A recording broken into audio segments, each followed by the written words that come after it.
संगीत।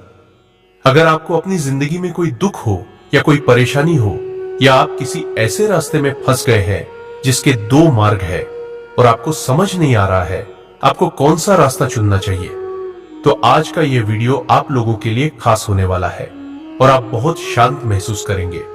आपने यह कहावत तो अवश्य सुना होगा कि क्रोध से भ्रम पैदा होता है, भ्रम से बुद्धि व्यग्र होती है और जब बुद्धि व्यग्र होती है तब तर्क नष्ट हो जाता है और जब तर्क नष्ट होता है तब व्यक्ति का पतन हो जाता है। यह कहावत भगवान श्री कृष्ण ने स्वयं कहा था।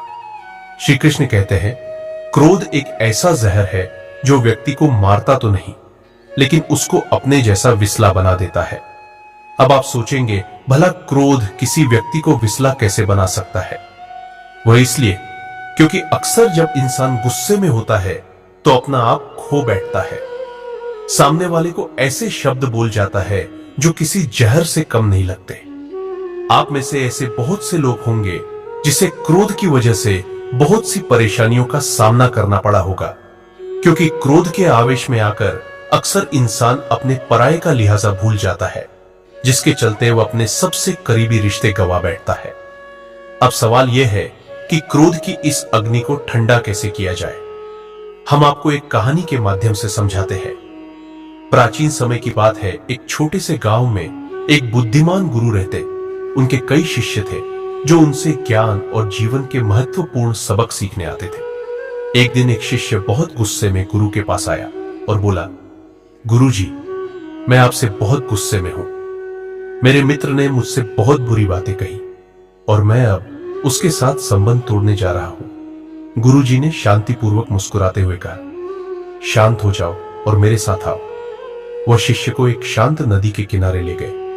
नदी के पास पहुंचते ही गुरु ने कहा, इस पानी को देखो, यह बिल्कुल शांत है, लेकिन अगर तुम इस पर पत्थर फेंकोगे तो लहरें उठेगी। जैसे ही पत्थर की गति थम जाएगी, पानी फिर से शांत हो जाएगा।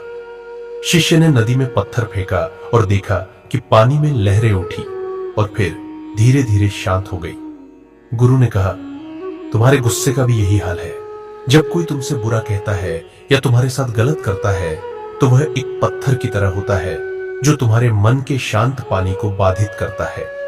अगर तुम उसे और बढ़ावा देते हो तो लहरें तेज होगी, लेकिन यदि तुम शांत हो जाओगे तो लहरें सहते ही थम जाएगी और तुम्हारा मन फिर से शांत हो जाएगा। शिष्य ने गुरु की बातों को ध्यान से सुना और समझा कि गुस्से में आकर सही निर्णय नहीं लिया जा सकता।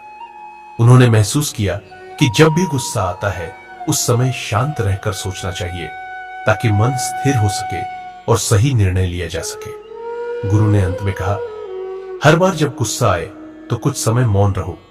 जैसे नदी में पत्थर फेंकने के बाद पानी शांत हो जाता है, वैसे ही तुम्हारा मन भी शांत हो जाएगा और तुम अपने क्रोध पर विजय पा सकोगे। इस कहानी से शिष्य ने एक मूल्यवान सबक सीखा कि गुस्से में जल्दबाजी में निर्णय नहीं लेना चाहिए, बल्कि शांत रहकर समझदारी से काम लेना चाहिए। इसलिए दोस्तों, जब भी आपको गुस्सा आए तो कुछ समय के लिए मौन रहिए। इससे आपका क्रोध शांत हो जाएगा और आप बेहतर तरीके से स्थिति को संभाल सकेंगे। श्री कृष्ण कहते हैं, भय भय सबको होता है, चाहे वह पशु हो, पक्षी हो या मनुष्य। वास्तविकता में मनुष्य भय को अपने साथ लेकर ही जन्म लेता है। और इस भय से भय कैसा?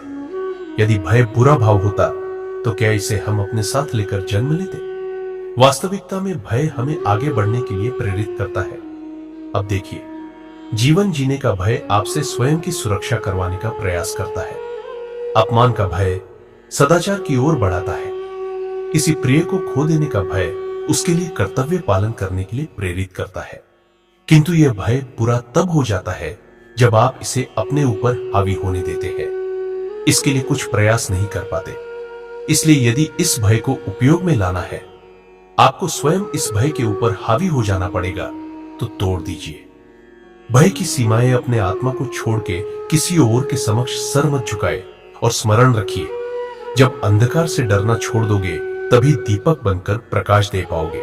जिनके अंदर डर स्वाभाविक है उनको अपने दिमाग और मन को एक बात समझ आओगी, अगर मुझे अच्छी जिंदगी जीनी है तो मुझे इस डर को जीतना होगा और इसके लिए मुझे योजना पूर्वक एक के बाद एक कदम उठाने पड़ेंगे। खुद को यकीन दिलाना ही होगा कि वक्त रहते ही खुद को बदलना पड़ेगा। अगर हम नहीं बदले तो वक्त ने बदलने की कोशिश की तो बड़ी तकलीफ होगी। पहले आप खुद से सवाल कीजिए, क्या मैं डर की वजह से आगे नहीं बढ़ रहा हूं? क्या डर की वजह से मुझे सफलता नहीं मिल रही? अगर आपका उत्तर हां है तो चलो डर के अंदर चाहते हैं। हमें ध्यान से समझना पड़ेगा। हमें डर क्यों लगता है? क्योंकि हमारे अंदर आत्मविश्वास की कमी है।